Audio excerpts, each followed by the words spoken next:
Ouvrez votre cœur parce que le Seigneur, il veut parler. À chaque fois qu'il parle, il veut nous parler. À chaque fois qu'il y a une prédication, il veut nous parler. Puis je sais qu'il veut nous parler. Je le sais parce que Josée, ça a été difficile de se préparer, ça dans sa noce, parce que l'ennemi ne veut pas que le message soit partagé.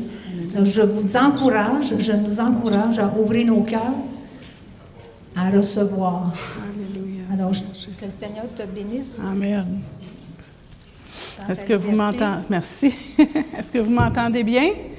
Oui. Bon. Je vais demander à ma sœur Diane d'aller...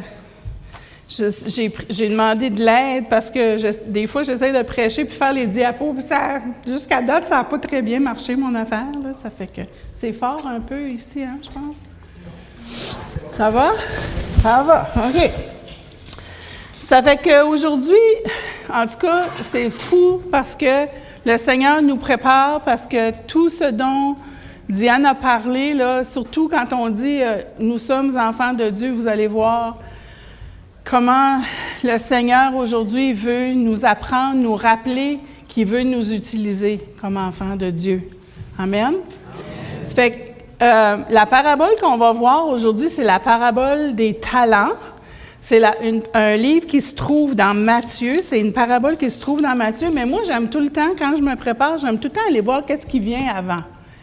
Parce que c'est important de comprendre ce que le Seigneur veut nous dire en s'assurant qu'on est dans le bon contexte. Ça va? Ça fait que la parabole, elle se trouve dans le chapitre 25 du livre de Matthieu. Mais on va aller voir qu'est-ce qui se passe juste dans les 2 chapitres précédents, vite fait, OK?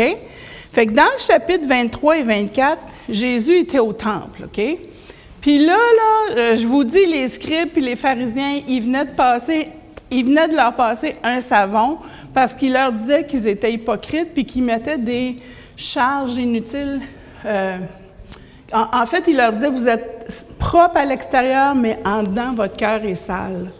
Ça fait que c'est ça que Jésus venait de faire. Fait que il sort du temple, puis là, on se retrouve dans le chapitre 24, puis il est avec ses disciples. On imagine que là, la tension vient probablement un peu de tomber, puis ils sont ensemble, ils sont en train de discuter. Puis, ils se mettent à parler du retour de Jésus, puis de la fin du monde. Puis Jésus, il leur parle des signes qui annonceront la fin des temps, puis surtout, il les met en garde. Il les met en garde contre les faux prophètes, les personnes qui vont se présenter comme des Christ en son nom. Il les appelle à posséder, pas posséder, mais pas céder, à ne pas tomber sous l'inquiétude face aux bruits de guerre. Ça vous dit quelque chose? Hein? Les bruits de guerre, les famines, les tremblements de terre, la persécution, le refroidissement des cœurs, tout ça, Jésus, il les met en garde. Puis il les exhorte aussi à la vigilance. Il leur dit, « Veillez donc, puisque vous ne savez pas quel jour votre Seigneur viendra. » On sait qu'il va venir, on ne sait pas quand. Au chapitre 25, on était dans le chapitre, là, on était dans le chapitre 24, là, on est dans le chapitre 25, on est dans le chapitre qui nous intéresse. Puis là, il continue à jaser, puis il parle des 10 vierges. Vous savez, la parabole où ce qu'il raconte qu'il y avait 10 vierges, il y en avait 5 qui étaient prêtes, 5 qui n'étaient pas prêtes. Puis ce qu'il leur dit, en fait, c'est « Préparez-vous spirituellement à la venue du Seigneur ». C'est ça qu'il leur dit. Puis là, maintenant, on arrive à notre parabole. Notre parabole, elle vient tout de suite après, puis c'est la parabole des talents. Cette parabole-là, elle insiste sur l'importance de servir le roi pendant son absence. Ah non, dis-moi pas que ça va faire ça tout le long, là. OK. Juste avant qu'on commence, là, je voudrais vous dire que... Puis ça, je pense, je vous l'ai déjà dit, mais je vais vous le dire quand même, OK?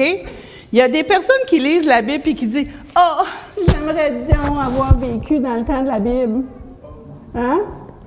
Hein? Non? Bien, il y en a qui pensent ça. Moi, j'aurais donc voulu vivre dans les temps bibliques. Bien, j'ai une bonne nouvelle pour vous. Voulez-vous savoir c'est quoi? Vous vivez dans les temps bibliques, OK? Vous n'êtes juste pas à la même époque, OK? Nous autres, on est, je ne sais pas si on va pouvoir le montrer, mais nous autres, on est à une époque qui est, je ne sais pas si ça va marcher, là. Je vous ai fait un beau PowerPoint, là, top notch, mais là, je ne sais pas si ça va marcher. Hein? Ah! Et puis ça, c'est moi qui ai fait ça.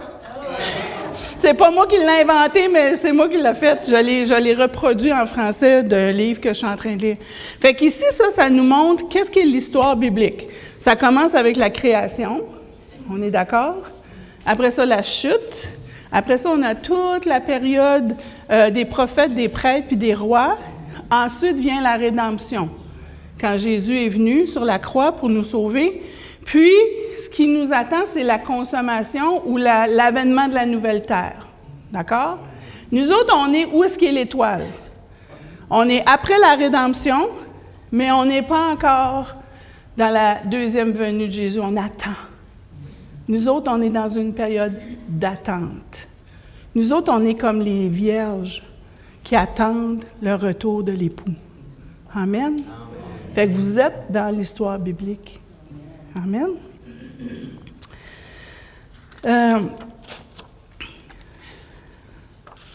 Puis ça nous dit que quand il va revenir, il va établir un royaume qui n'aura plus de larmes, plus de grincement de dents, plus de peur, plus de guerre, plus de maladie, plus de souffrance, plus de mort. Amen. OK. Mais là, qu'est-ce qu'on doit faire, nous autres, en attendant? Hein? Est-ce qu'on doit se tourner les pouces? Non.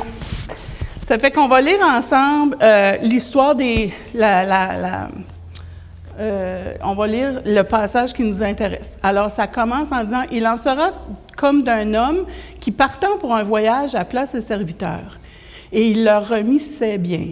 Il donna 5 talents à l'autre, 2 à l'autre, et 1 au troisième, à chacun selon sa capacité, et il partit. Aussitôt, celui qui avait reçu les 5 talents s'en alla, les fit valoir, et il en gagna 5 autres talents. De même, celui qui avait reçu les 2 talents en gagna 2 autres. Et celui qui n'en avait reçu qu'un alla faire un creux dans la terre et cacha l'argent de son maître. Longtemps après, le maître de ses serviteurs revint et leur fit rendre des comptes. Celui qui avait reçu les 5 talents s'approcha et apportant 5 autres talents, il dit « Seigneur, tu m'as remis 5 talents. Voici, j'en ai gagné 5 autres. » Son maître lui dit « C'est bien, bon et fidèle serviteur. Tu as été fidèle en peu de choses. Je te confierai beaucoup. Entre dans la joie de ton maître. » Wow! Celui qui avait reçu les 2 talents s'approcha aussi et il dit « Seigneur, tu m'as remis 2 talents et voici, j'en ai gagné 2 autres. » Et son maître lui dit « C'est bien, bon et fidèle serviteur. Tu as été fidèle en peu de choses. Je te confierai beaucoup. Entre dans la joie de ton maître. » Ouf. Celui qui n'avait qu'un talent s'approcha ensuite et il dit « Seigneur, je savais que tu es un homme dur, qui moissonne où tu n'as pas semé et qui amasse où tu n'as pas vanné. J'ai eu peur et je suis allé cacher ton talent dans la terre. Voici, prends-le. Il est à toi. » Son maître lui répondit, « Serviteur méchant et paresseux, tu savais que je moissonne où je n'ai pas semé et que j'amasse où je n'ai pas vanné. Il te fallait donc remettre mon argent au banquier et à mon retour, j'aurais retiré ce qui est à moi avec un intérêt. Ôtez-lui donc le talent et donnez-le à celui qui a les 10 talents. » Je vais finir. Excusez, là, j'ai mal fait ma diapo. Je devrais le savoir par cœur, hein, mais... Voyons, je vais le regarder ici, là. Ensuite, ça finit, ça dit « Car on donnera à celui qui a, et il sera dans l'abondance. Mais à celui qui n'a pas, on ôtera même ce qu'il a. Et le serviteur inutile, jetez-le dans les ténèbres du dehors, où il y aura des pleurs et des grincements de dents. Aïe, aïe. Oui, aïe, aïe. Avant qu'on continue, j'aimerais juste, par exemple, qu'on fasse un petit exercice ensemble. OK? Qu'on mette des nouvelles lunettes. OK? Moi, c'est vraiment quelque chose qui est vraiment fort, fort, fort dans mon cœur pour 2026, c'est de mettre des nouvelles lunettes quand je lis la Bible. Parce qu'on a tendance parfois à se chercher dans la Bible. C'est pas ça, c'est pas cet angle-là que je veux prendre, moi. Moi, je veux mettre des nouvelles lunettes où est-ce que quand je lis dans la Bible, je cherche je cherche la révélation, je veux savoir ce que Dieu est. Ça fait qu'on va faire ensemble, on va reprendre ensemble chacun des passages, puis on va mettre nos lunettes, si vous voulez. Mettez vos lunettes avec moi. Pour voir qu'est-ce que ça nous révèle de la nature de Dieu dans ces passages-là. Ça va? Oui. OK. Fait que si on va dans le prochain diapo, on revient, ça dit, dans le passage, les versets 14 et 15, ça dit « Il en sera comme d'un homme qui, partant en voyage, appela ses serviteurs et leur remit ses biens. Il donna 5 talents à l'un, 2 à l'autre et 1 au troisième, et chacun selon sa capacité. Et il partit. » Dans cette partie-là, qui est-ce que vous pensez que c'est le maître? C'est Jésus. OK? C'est Dieu, OK? Qui part en voyage. On ne sait pas combien de temps il est parti, mais il appelle ses serviteurs. C'est qui les serviteurs, vous pensez? Nous autres. C'est nous autres. Exactement. Hey, tu es un bon élève, toi. On va te donner une étoile à la fin. Puis, il leur remet quoi? Une mission, des tâches, des responsabilités, des talents. Hein? Il leur remet une responsabilité, mais les talents, les biens, c'est à qui? C'est à lui. C'est bien. Il leur remis ses biens. Donc, il leur a confié ses biens à lui. Hein? Puis, une autre chose qui est intéressante, c'est qu'il confie ses biens à chacun selon sa capacité. Hein? Parce qu'il connaît les capacités qu'il a mis en chacun d'eux. Parce que c'est Dieu qui a mis les capacités en chacune des personnes. Ça fait qu'il remet à chaque personne des responsabilités que ses serviteurs peuvent rencontrer. Il sait que ce qu'il va remettre à chacun, la personne va être capable de répondre à cette responsabilité-là. Puis la personne, elle ne pourra pas dire « Seigneur, tu m'as trop donné. C'était trop pour moi, là. » Le Seigneur, il sait ce dont chaque personne est capable de gérer. Fait qu'est-ce que ça nous révèle de Dieu, ça? Dieu a mis en chacun de nous des capacités. C'est lui qui nous a équipés. Ensuite, ça nous dit quoi? Il est le propriétaire de toutes choses. Il nous fait confiance. Il nous connaît. Il nous respecte.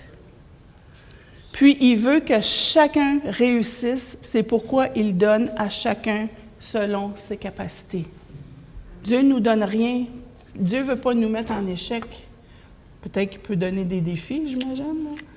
Mais Dieu, ça nous révèle ça. Juste ce petit passage-là, ça nous révèle donc ce que le maître... ça nous révèle ça de Dieu. Puis ensuite, ça nous dit, le maître est parti. Combien de temps est-ce qu'il est parti exactement?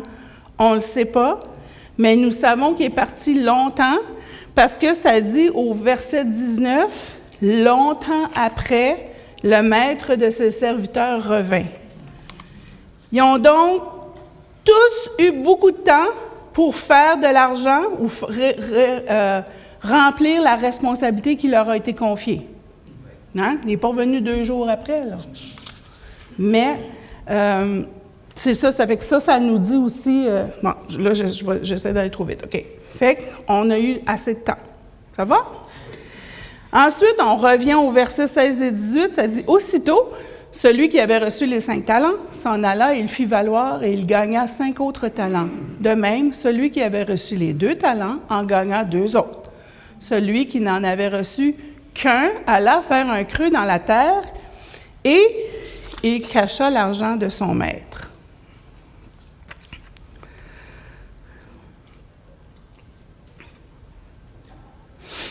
Fait qu'on voit ici ce que chaque personne a fait avec son talent.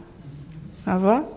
Le premier puis le deuxième, ils font quoi, eux autres? Ils s'en vont tout de suite, ils s'en allent là. Puis ils font fructifier l'argent, puis ils font un profit de 100%. Ma gloire, aimerais-tu ça, faire un profit de 100%? Les businessmen, les businesswomen, là, 100% de profit, c'est un bon profit, OK? Fait qu'ils ont fait 100% de profit. Mais le troisième, lui, qu'est-ce qu'il a fait? Première chose qu'il a faite, c'est dépêché, il est allé faire un trou dans la terre, puis il a mis l'argent dans le trou. Bien, je ne sais pas pour vous autres, mais un talent, là, à quoi ça ressemble? Moi, dans ma tête, ça ressemble à ça.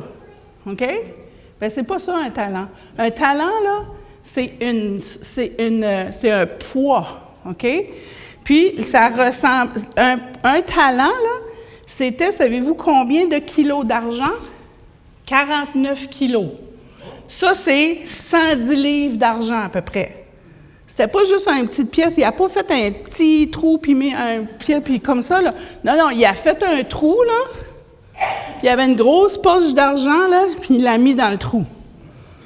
Fait que ça ressemblait plus à ça qu'à l'idée, en tout cas que moi j'avais, d'un petit trou dans la terre avec une pièce d'argent. On s'entend? Hein? Fait que le gars, là, le serviteur, il a fallu qu'il creuse un grand trou. Puis, en tout cas, si c'était moi qui avais creusé le trou, je vous ai dit que ça m'aurait pris du temps. OK? On peut donc penser qu'il y a eu pas mal de temps pour réfléchir à ce qu'il était en train de faire, là. Hein? Puis pour revenir sur sa décision. Mais non. Il aurait même pu dire « Ah, moi, je vais aller demander de l'aide à quelqu'un. » ou tu sais, non, il a pensé « Hey, moi, je vais faire un trou, je vais mettre ça là-dedans. » Il a été chercher une pelle, il a trouvé une place, il a fait le trou, il a mis le sac dedans, il a abrié le trou, puis après ça, il est parti tout content de lui-même. Ça ne s'est pas fait en 2 secondes, là. Hein? Non, il a décidé d'enterrer le talent puis de laisser dormir là, l'argent au lieu de le faire fructifier, le faire grossir. Les 2 premiers, ils travaillent à faire fructifier l'argent, ce qui leur a été confié. Ils utilisent les talents du maître, chacun selon sa capacité. Ils ne sont pas en compétition l'un avec l'autre. Ah, ben là, lui, il a eu 3 talents plus que moi. Puis là, moi, j'ai eu 5 talents, toi, tu en as juste eu 2. Non, ils sont chacun en train de travailler à faire fructifier les talents. Ils ne travaillent pas pour eux-mêmes, mais pour la gloire de leur maître. Je parlais avec Pasteur Luc cette semaine, puis Pasteur Luc, il disait, sais-tu, il dit, c'est une bonne chose d'être dans un royaume où ce que le maître est riche, parce que si ton maître est riche, si c'est un bon maître, puis nous autres, on sert un bon maître, ça veut dire que nous autres, on va être dans l'abondance aussi. Amen. Fait que lui, il est en train de travailler pour son maître, d'enrichir son maître, mais au bout du compte, ils vont, en tout cas, je ne vais pas vous le dire tout de suite, là. Puis le troisième, lui, qu'est-ce qu'il fait? Rien. Il ne fait rien. Bien, on peut dire, par exemple, qu'il n'a pas utilisé ça pour lui-même, il n'a pas volé l'argent, il n'a pas détourné l'argent, il n'a pas gaspillé l'argent. Non, il a oublié l'argent. Il l'a mis dans un trou, puis il l'a laissé là. Il n'a rien fait pour enrichir son maître. Ensuite, on continue, puis là, on est arrivé à la bonne nouvelle. Il y a une bonne nouvelle là-dedans. Savez-vous, c'est quoi la bonne nouvelle? Ah, excusez, OK, je pense, en tout cas. Ah, José. Fait que là, ça dit, au verset 19, ça nous dit, longtemps après, quoi? Le maître de ses serviteurs revint. Donc, ça, c'est la bonne nouvelle. Il revient. Ça veut dire quoi pour vous et moi, ça? Amen. Jésus revient. Hein? C'est ça que ça nous dit. Alors, qu'est-ce que ça nous dit? Oui, puis il ne faut pas oublier cette partie-là. Là. Ça, c'est la partie qu'on aime moins, par exemple. Et leur fit rendre des comptes. On aimerait ça qu'ils reviennent juste.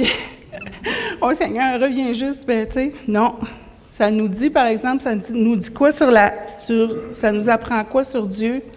Ça nous apprend que Dieu nous donne du temps, comme on a dit, donc le temps dont nous avons besoin pour accomplir sa volonté. Ça nous dit que Jésus revient, et ça nous dit aussi qu'il est le grand juge. C'est lui qui va juger. Puis, ça nous dit aussi qu'il va nous demander des comptes. OK. Ça peut peut-être vous créer de l'anxiété, mais j'ai une bonne nouvelle. Il va nous demander des comptes, mais cette parabole-là nous enseigne aussi l'économie divine. C'est-à-dire de quelle façon Dieu évalue ses serviteurs. Si on va à la prochaine diapositive, on lit, ça c'est le maître avec ses... Ils ont l'air contents quand même de voir revenir leur maître. Si on va à l'autre diapositive, ça nous dit, celui qui avait reçu les 5 talents s'approcha et apportant 5 autres talents, il dit, « Seigneur, tu m'as remis 5 talents. Voici, j'en ai gagné 5 autres. » Et son maître lui dit, « C'est bien, bon et fidèle serviteur, tu as été fidèle en peu de choses, je te confierai beaucoup. Entre dans la joie de ton maître. » Ensuite, si on va à l'autre, celui qui avait reçu 2 talents s'approcha aussi et il dit, « Seigneur, tu m'as remis 2 talents. Voici, j'en ai gagné 2 autres. » Et son maître lui dit, « C'est bien, bon et fidèle serviteur. Tu as été fidèle en peu de choses, je te confierai beaucoup. Entre dans la joie de ton maître. »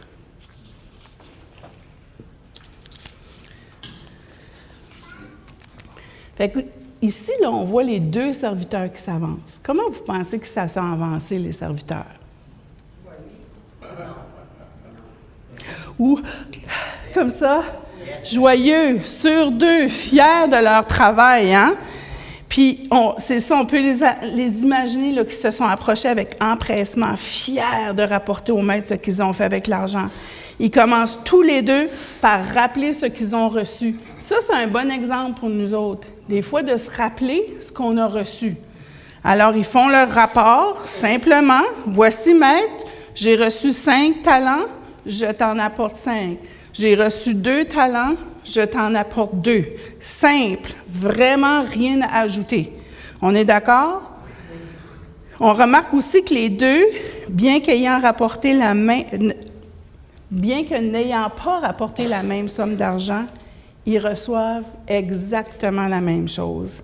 Ils reçoivent la même réponse favorable. La même chose, là, mot pour mot, là.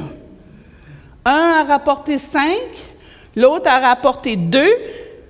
On pourrait penser qu'un est un meilleur serviteur que l'autre, qu'un est plus fidèle que l'autre. Non, non, non, non. C'est pas ça. Quand je parle d'économie divine, là, c'est ça que je veux dire. Dans l'économie divine, là, c'est pas... le Seigneur ne regarde pas ce que combien tu as rapporté. Là, je ne vais pas vous dire le punch, là. J'essaie d'aller trop vite. Je suis trop excitée. OK. Fait qu'ils reçoivent la même réponse favorable. Les mêmes félicitations. C'est bien, bon et fidèle serviteur. Tu as été fidèle en peu de choses. La même récompense. Je te confierai beaucoup. Puis, la même invitation. Entre dans la joie de ton maître. Amen. C'est une bonne nouvelle, ça. C'est une bonne nouvelle. Le monde, lui, nous évalue comment? Il nous évalue selon nos performances, selon des critères mesurables. Combien tu as d'élèves qui ont passé dans ta classe? À quel niveau est-ce qu'ils ont passé? Est-ce que c'était dans les 80, dans 90, dans les 70? Est-ce que tu as gagné beaucoup d'argent? As-tu été chercher plus de clients? T'as-tu marché combien de kilomètres? T'as marché dans la forêt? Je sais pas. On est évalué avec des critères mesurables selon nos performances. Mais Dieu, lui, il ne nous évalue pas comme ça.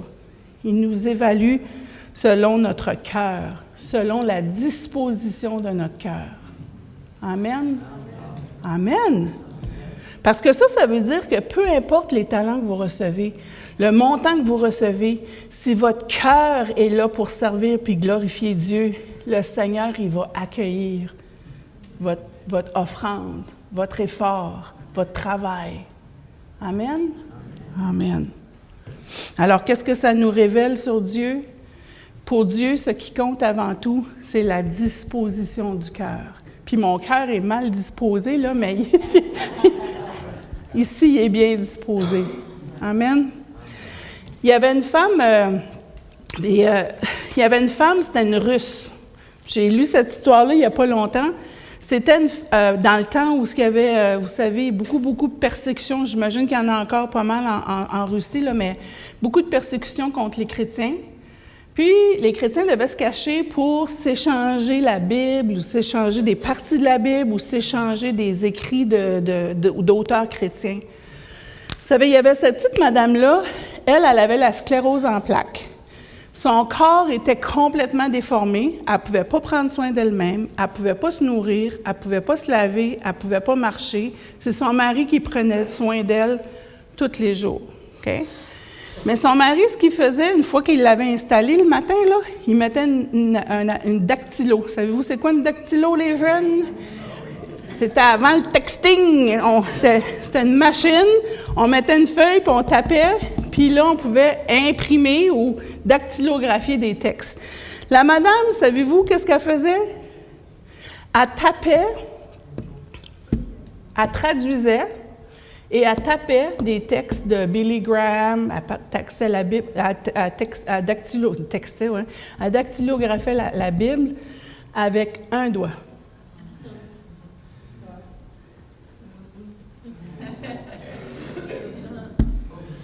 Puis quand elle faisait une erreur, elle corrigeait. Puis la dame, elle faisait deux choses. Ça, puis elle priait aussi. Hein? Ça fait... Pensez-vous que cette femme-là a passé incognito? Les gens là, qui venaient dans les maisons pour arrêter les chrétiens, ils se disaient « Elle ne peut rien faire, cette femme-là, c'est pas un danger. » Bien, tout ce temps-là, elle a fait ça pendant des années de temps jusqu'à sa mort. Amen? Elle n'avait pas reçu, à nos yeux, elle n'avait pas reçu un grand talent, un gros talent, mais elle l'utilisait pour la gloire de Dieu. Son cœur était là. Elle priait pour les gens qui écrivaient. Elle priait pour ceux qui allaient lire, qui allaient recevoir les textes. Fait que je suis sûre que cette femme-là, là, quand Dieu l'a accueillie, là, il a dit « Good job. Tu as été fidèle. Je te donnerai beaucoup. » Ensuite, il y a notre troisième monsieur, là. Lui, il arrive, il dit, celui qui avait reçu qu'un talent s'approcha ensuite et il dit, « Seigneur, je savais que tu es un homme dur, qui moissonne où tu n'as pas semé et qui amasse où tu n'as pas vanné. J'ai eu peur et je suis allé cacher ton talent dans la terre. Tiens, voici, prends ce qui est à toi. » Lui, là, il a adopté je vais continuer à lire. Son maître lui répondit, « Serviteur méchant et paresseux, tu savais que je moissonne où je n'ai pas semé et que j'amasse où je n'ai pas vanné. Il te fallait donc remettre mon argent au banquier et à mon retour, j'aurais retiré ce qui est à moi avec un intérêt. Ôtez-lui donc le talent et donnez-le à celui qui a 10 talents. » Lui, là, il adopte une stratégie complètement différente des autres. Au lieu de reconnaître son inaction, qu'est-ce qu'il décide de faire? Il décide de blâmer le maître. Ouh! Je sais pas pour vous, là, mais c'est pas quelque chose que j'aurais l'idée... Bien, en tout cas, Seigneur, protège-nous. Hein? Fait que lui, là, il trouve des excuses pour justifier son inaction, puis il pense qu'en en donnant de bonnes excuses, ça va lui éviter le jugement du maître. Puis si on est honnête, des fois, peut-être que nous autres aussi, on en trouve des excuses. Non? Je suis la seule qui fait ça, OK? Puis ça veut dire aussi qu'aussi petit que notre talent nous est donné, on va avoir un compte à rendre. Mm-hmm. Mais on va aller voir ce que le maître a dit. Il dit « Serviteur méchant et paresseux, tu savais que je moissonne où je n'ai pas semé et que j'amasse où je n'ai pas vanné. Il fallait donc remettre mon argent au banquier et à mon retour, j'aurais retiré. » Ce serviteur reçoit là, une toute autre réponse que les deux premiers, puis ces excuses-là servent à rien avec le maître. Nous savons aussi que... on sait aussi... Excusez-moi, j'ai vraiment de la misère. M'entendez-vous avoir de la misère? OK. C'est vraiment difficile. Je ne sais pas pourquoi, là, mais c'est vraiment difficile. Dans le nom de Jésus. Alléluia, Seigneur Jésus, que ta parole coule de ma bouche, Seigneur Dieu. Alléluia. Ce serviteur, il reçoit une toute autre réponse que les deux premiers et ses excuses ne convainquent pas le maître. Mais on sait, par exemple, que s'il avait apporté un talent, là, il aurait reçu quoi? Exactement la même réponse que les deux premiers. On sait ça, hein? Mais à cause de son manque de fidélité, il reçoit une réponse différente. Il reçoit quoi?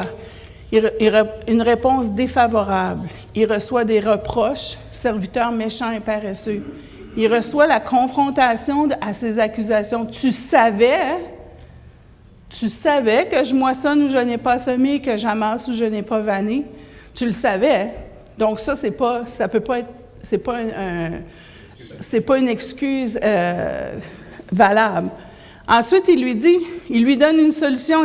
Il te fallait donc remettre mon argent au banquier et j'aurais retiré ce qui est à moi avec un intérêt. Puis ensuite, il reçoit une punition ou une conséquence. Ôtez-lui donc le talent. Jésus va même jusqu'à le reprendre en disant, « Si je suis vraiment un homme dur, comme tu le dis, si tu avais vraiment peur, aurais-tu pas eu le goût de faire encore plus pour me satisfaire, pour éviter ma dureté? » Il va même jusqu'à lui donner une solution. Tu aurais pu déposer l'argent à la banque, hein? Pour le faire fructifier. Mais ce que le maître est en train de lui dire, là, tes excuses ne servent à rien et elles font juste démontrer ta paresse et ton manque de fidélité. Fait qu'est-ce que ça nous apprend sur Dieu? Que Dieu ne se laisse pas manipuler, Dieu n'a pas peur de nous reprendre, Dieu récompense, mais il punit aussi. Puis là, tu sais, on pourrait penser, c'est pas un message qu'on aime entendre, ça. Ben, je sais pas, moi, j'ai déjà puni mes enfants. Si Dieu est un bon père, il va nous reprendre, puis il va nous punir aussi, ou il va on va subir les conséquences de nos choix. Ça fait partie de la vie. Au verset 28, le maître dit, « Ôtez-lui donc le talent et donnez-le à celui qui a 10 talents. »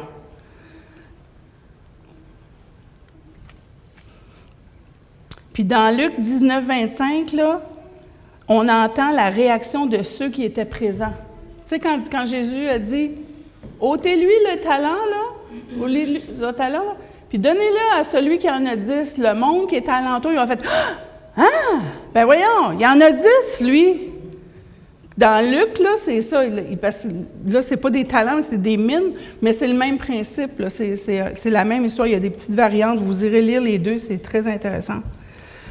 Puis là, ils lui ont dit, « Seigneur, il y a 10 mines, lui. » Puis moi, là, je peux vous dire qu'en lisant ça, j'ai pensé exactement la même chose. J'ai pensé, ben voyons donc, il y a 10 talents, lui. Pourquoi est-ce qu'il ne l'a pas donné à celui qui en a 2? Bien, d'où ça nous vient, ça, cette réaction-là? Avez-vous cette réaction-là, vous autres? Oui. Ou vous avez pensé, oh, non, c'est correct, ça. Hein? D'où ça nous vient, cette réaction-là, que, hey, Seigneur, lui, il en a déjà 10, là, il en a assez. Pourquoi est-ce qu'on ne le donne pas à lui, là? Dans notre monde, là, je ne sais pas si vous avez remarqué dans les dernières années, là, mais le concept du mérite, là, a été complètement perverti. Hein? On donne des médailles de participation, on fait passer les enfants d'une année scolaire à l'autre, même s'ils n'ont pas atteint les objectifs. Hein? On donne des emplois, on donne des privilèges en utilisant des critères qui n'ont rien à voir avec les compétences. Mais dans l'économie divine, c'est différent. Les récompenses sont remises en fonction du mérite et le Maître, il dit même au verset 29, « Car on donnera à celui qui a, et il sera dans l'abondance. Mais à celui qui n'a pas, on ôtera même ce qu'il a. » Dans Luc, Jésus, il va même jusqu'à dire, « Celui qui est fidèle dans les moindres choses, l'est aussi dans les grandes. » On peut aussi lire dans 1 Pierre 4,10, « Comme de bons dispensateurs de diverses grâces de Dieu, que chacun mette au service des autres le don qu'il a reçu. » Les dons qu'on a reçus, c'est pas pour nous. C'est pas pour les utiliser pour nous. C'est pas pour qu'on les garde pour nous autres. Si j'ai été enseignante toute ma vie, puis honnêtement, je me suis dit, pourquoi je suis enseignante? OK? Comme, on dirait que c'est comme arrivé comme par hasard. Je suis comme Obélix, moi, tombée dans la soupe, là.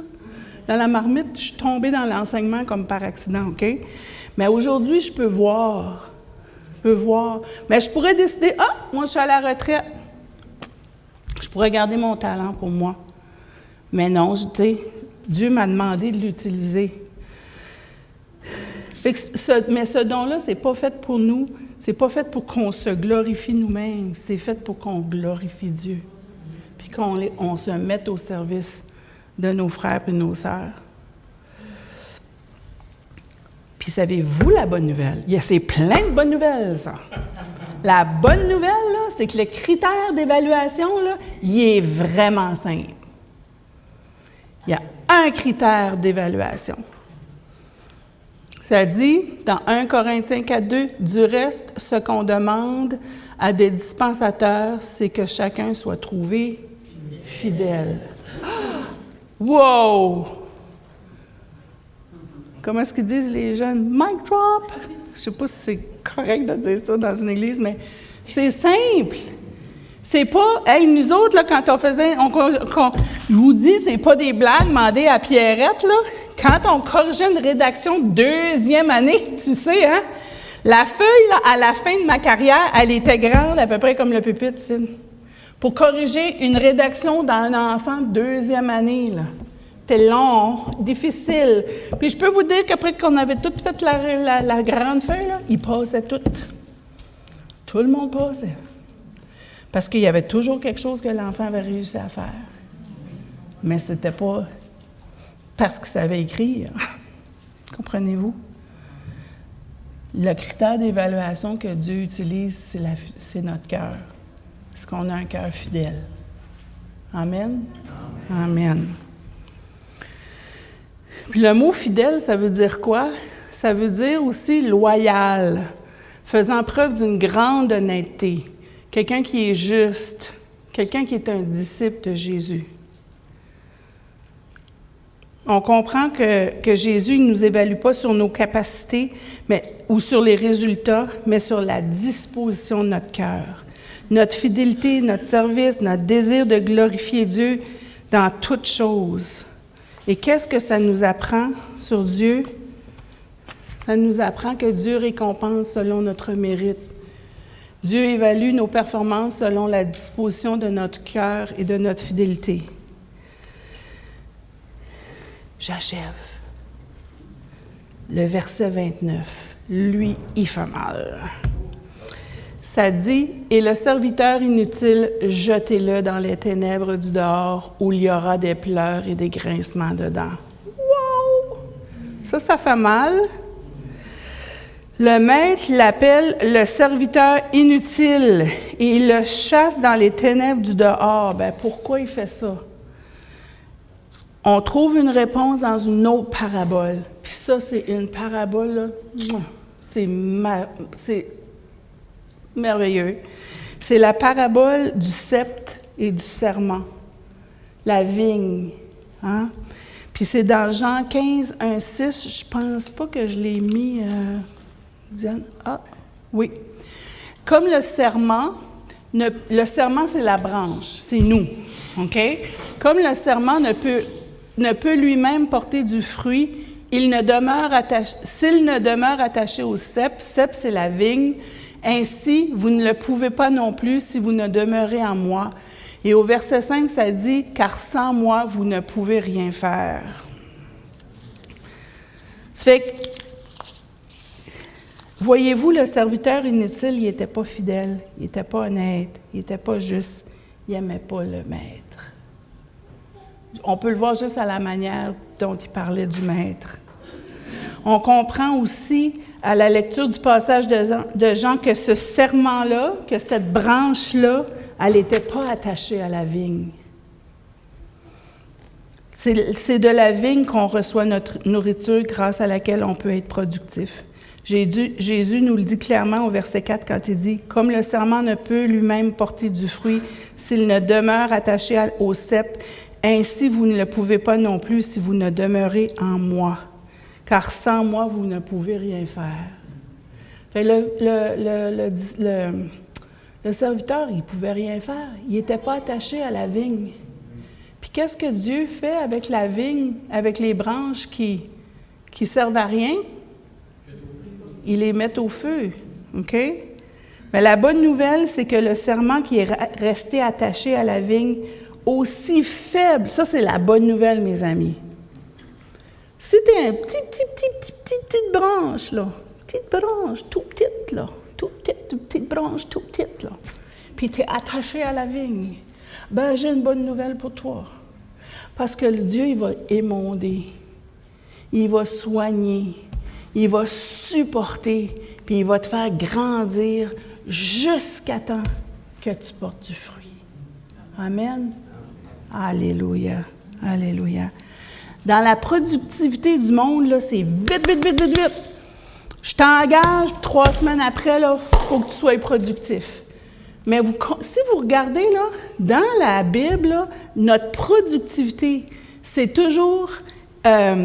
les images qui sont utilisées, c'est toujours des images d'agriculture.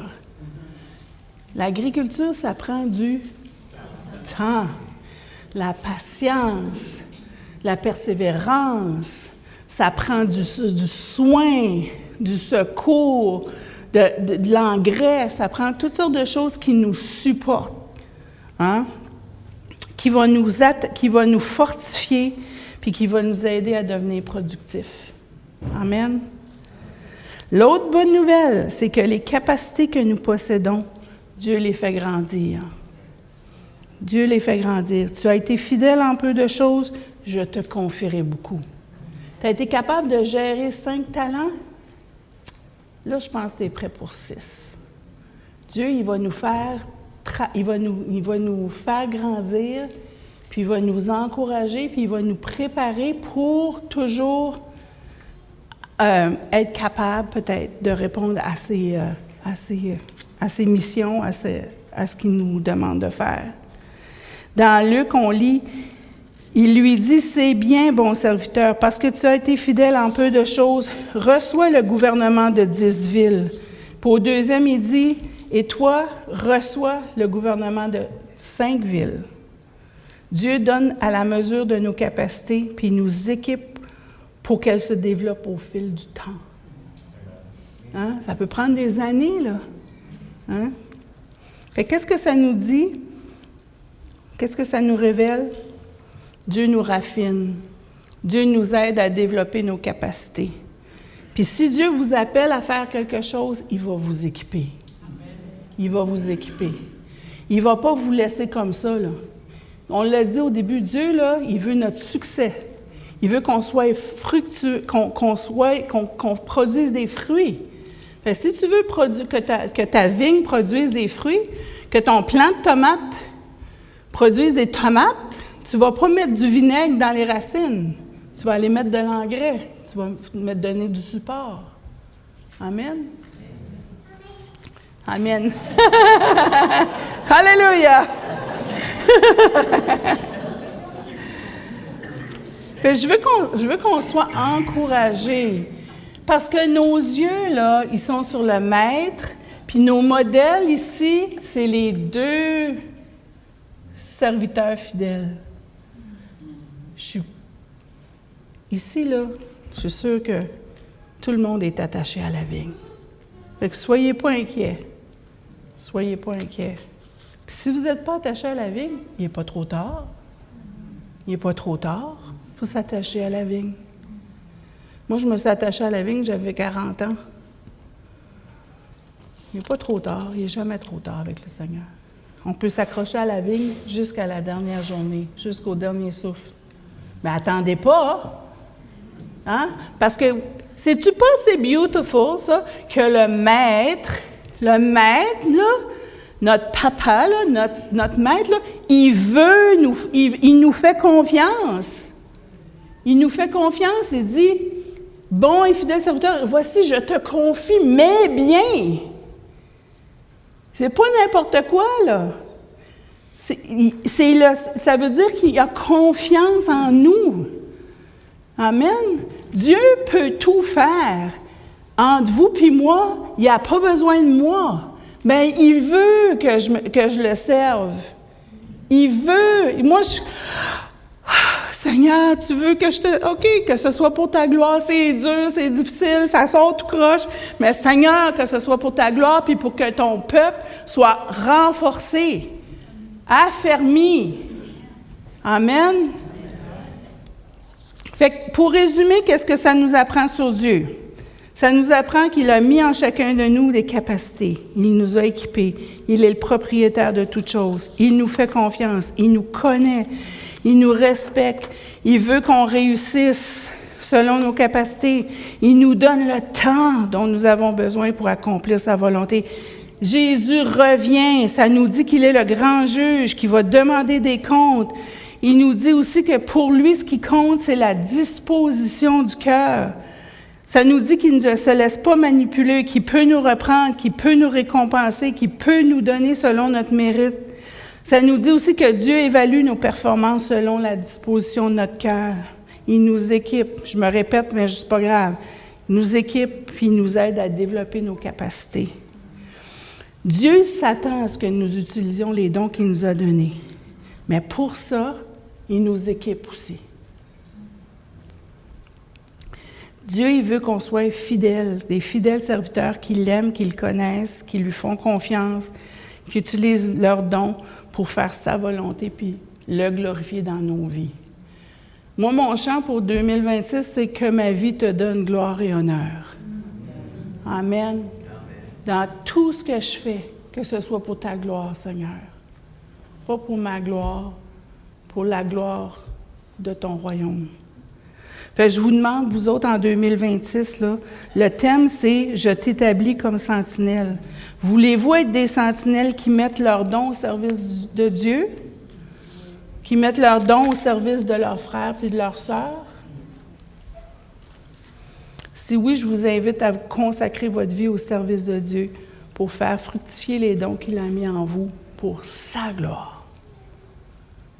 Amen. C'est de valeur. Patricia est partie parce que je voulais...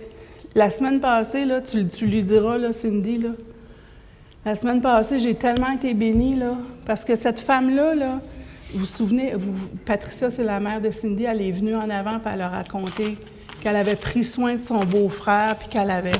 Pour ceux qui n'étaient pas là la semaine passée, elle a pris soin de son beau-frère qui avait un problème avec ses pieds. Puis ensuite, en allant prendre soin de lui à l'hôpital, elle a vu une jeune fille qui pleurait, tu sais.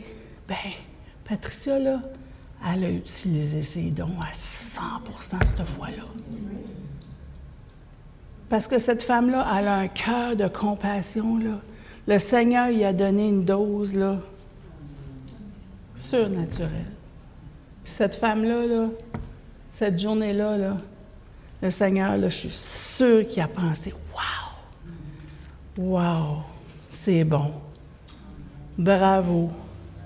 Fidèle servante! Tu as été fidèle. » Amen. On peut tous être des serviteurs fidèles. Il faut juste ouvrir le cœur. Amen. Fait que je vous invite, on va juste finir en prière. Je sais que ça a été un petit peu plus long. Mais si vous voulez, on va prier ensemble pour que, si vous voulez, qu'on puisse consacrer notre vie, qu'on puisse consacrer 2026 pour sa gloire. Amen. Alléluia, Seigneur Jésus. Merci, Seigneur Dieu. Merci, Seigneur, que tu nous donnes ta parole, Seigneur Jésus, qui nous enseigne toutes choses. Merci pour cette parabole, Seigneur, qui nous exhorte, Seigneur, à te servir pendant que nous t'attendons, Seigneur Dieu. Seigneur Dieu, nous venons devant toi, te remettre nos vies, Seigneur Dieu, te remettre nos dons, Seigneur Dieu, les déposer à tes pieds, Seigneur Jésus, pour que tout ce que nous faisons, tout ce que nous sommes, soit pour la gloire, soit pour ta gloire, Seigneur Dieu. Que 2026 soit consacré, Seigneur Dieu, à faire briller ta gloire, Seigneur Dieu, au plus grand nombre, Seigneur Jésus. Prépare nos cœurs, Seigneur Dieu. Puis si quelqu'un a besoin, Seigneur, que tu lui révèles quels sont les dons, Seigneur. Seigneur, c'est quoi mes dons à moi? Comment je peux te servir, Seigneur Dieu? Révèle. Que ton Esprit Saint vienne et lui révèle de quelle façon tu veux qu'il te serve, Seigneur Jésus. Que ce soit au travail, à l'école, à la retraite, avec nos enfants, nos familles, nos voisins, Seigneur Dieu. Que toutes choses soient faites pour ta gloire. Et nous te remettons 2026, Seigneur, à tes pieds, comme une offrande, Seigneur Dieu. Et c'est dans le précieux nom de ton Fils Jésus que nous avons prié. Amen. Amen. Bonne semaine, les amis.